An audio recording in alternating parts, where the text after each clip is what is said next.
Hej. Lige en lille indføring i, hvordan man finder sit OneDrive slash SharePoint.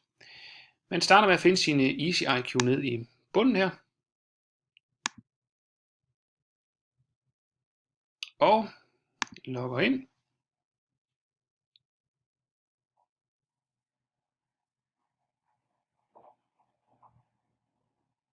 Den kender vi. Trykker OneDrive. Der kommer alt mit skrammel frem her. Alt det jeg selv har gemt. Jeg vil gerne frem til det vi har delt alle sammen.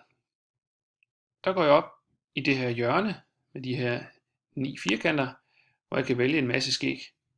Jeg går ned og vælger SharePoint. Det er jo noget vi deler med hinanden. Dukker det her op.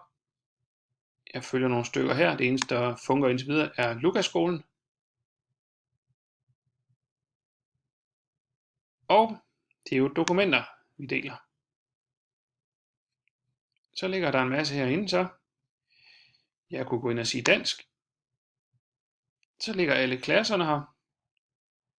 Og lidt ekstra hernede, hvis man har brug for lidt halløj. Der er til hver klasse. Og der er også en her, der hedder klasser. Altså det der ikke er fagligt, men det der er mere andet. Kan I se, 4. årgang, hvis noget er om 4. gang, forældremøder, forældrebreve, ture, hvad ved jeg. Heroppe er så den helt specifikke årgang. Hvis man altså har et eller andet særligt, man vil dele billeder, eller her er det et dokument om, at man har en del klasselærerfunktion. Jeg håber, det kan lade sig give sig, ellers så må I sige til.